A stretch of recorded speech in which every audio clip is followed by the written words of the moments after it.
Hi, this is Jordan, and today we are going to talk about crocheting in the round. As you may or may not know, crocheting, as most people learn it to begin with, is making a straight line at the bottom, then going back across that line and back across, building up like a rectangle or a grid to make a big square like this washcloth here.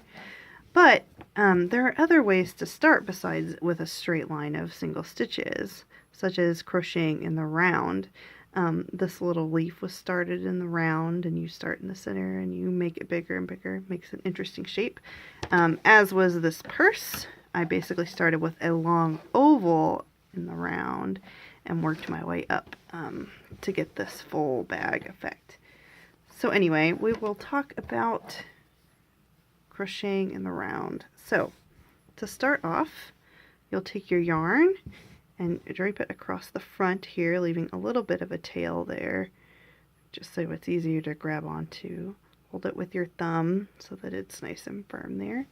Go along the back and in between your ring finger and your pinky finger, and then hold that there, and then cross over on this side so that you have an X on the inside of your hand and two parallel lines on the back of your hand. And then hold that there with your pinky so that it's just really, firm.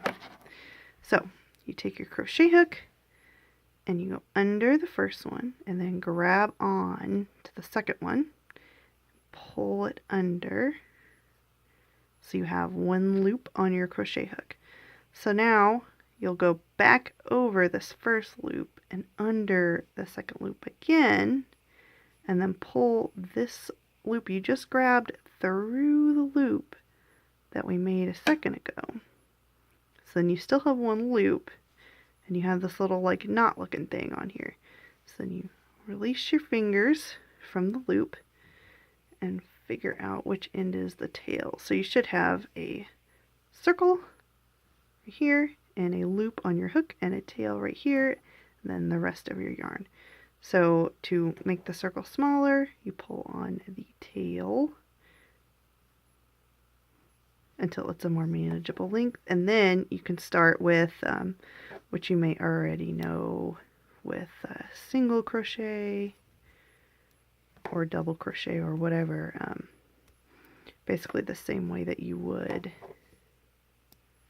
once you have your base threads. But anyway, once you have a couple things on your circle, you'd normally do a lot more than this, but just for demonstration purposes, you would pull this tail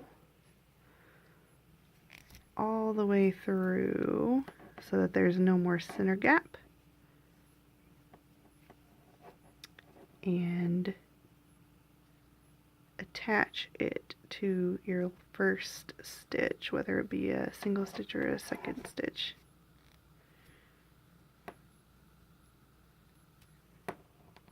And there you have your beginnings of your leaf or your bag or whatever you're trying to make. You have your very center stitch.